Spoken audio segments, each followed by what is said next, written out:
Have you ever had a moment so low that you thought it was the end, only to realize that it was the very thing that actually set you free? We're going to talk about that right here on A Spiritual Remedy.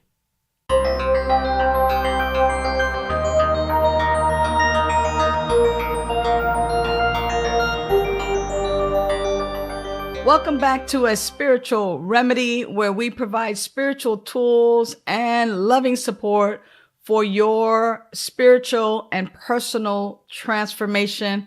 My name is Sunshine Daye, and I know what we're talking about, how to get from defeat to victory. I know what it's like to be defeated or to feel defeated, because it always seems like it's the final word, like there's a stamp, a permanent stamp on that sucker of our lives that says, hey, that's it. You're done.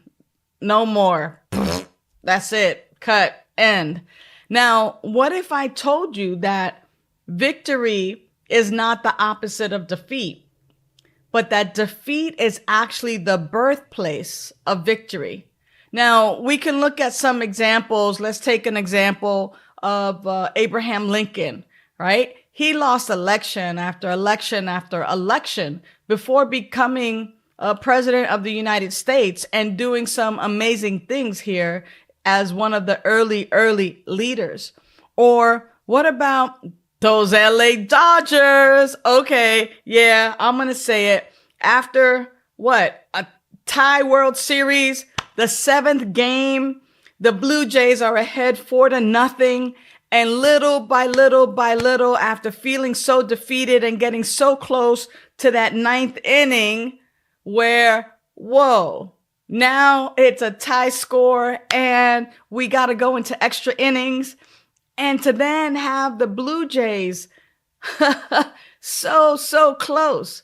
They got bases loaded, 1 out, boom, at home plate. And then bases loaded, and still with 2 outs, the Dodgers win. They go to win the World Series. They could have felt defeated. I know so many people who left the game at 4-0 and just thought the Dodgers were going to lose. Or what about A.J. Rowlings? She was rejected over and over again. And now her books, she made Harry Potter a household name. And not only a household name, but books and toys, theme parks, Harry Potter parties. Are you kidding me? Now, what all these things have in common is that they turn defeat into data and failure into feedback. And they kept listening. They kept being still. They kept hearing that voice within that kept telling them to keep going. The Dodgers kept hearing, keep going. It's not the end. It's not the end. Abraham Lincoln, it's not the end. J.K. Rowling, it's not the end. And for those of us in sobriety who have the gift of sobriety after having the gift of desperation, we know defeat. We know what it's like to feel defeated. And yet something on the other side of that, whoa, it's the birthplace of our victory. Which reminds me as to why it's so important to have a spiritual practice that I call inquiry. Now, inquiry is simple, and yet it is so profound. You sit still. That in itself is already profound, right? You sit still. You be quiet. You breathe. And you ask that indwelling power and presence within you questions like, what's for the highest and best? What is mine to know? What is mine to do? What do I choose? What victory is hidden here in what might look like defeat? And then you're quiet and you listen. You're listening not only with these ears, but you're listening with that indwelling stillness and silence. Not with your thoughts, but you're listening with your heart. And you're becoming open to the language in which spirit, that indwelling power and presence, speaks to you. through those subtle nudges, through those hints, through those quiet ideas that rise up within you, kind of like bubbling water. Now, that's how defeat transforms into direction. That's how sorrow becomes strength. That is how weakness becomes a powerhouse, because it only seems that way. And it is the birthplace to your greatness. It's amazing.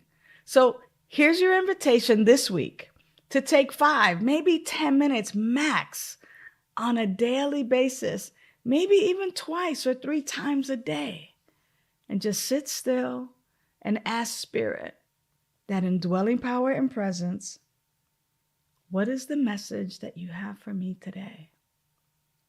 What's my message today? What's my assignment today? And from there, just listen, and you'll be surprised to hear what comes forth.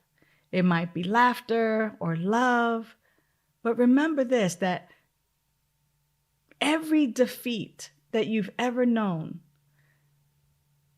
always that universal whisper is there. There's more for you, baby. Keep going. Keep going. We got this. So remember, friends, victory is never about failing. It's about rising. It's about learning and trusting that even in the face of defeat, Spirit is leading you to your victory. So, when Spirit moves you, follow it. Take a moment to visit us at our website, vidaslc.org. And there you'll discover how we're guiding people in recovery to live joyfully and powerfully. And we do this through spiritual education and practices, those ones that inspire you to create lasting transformation and create a world where you are fully alive, fully connected, and free. So come see what Spirit has in store for you. Until the next time, ciao.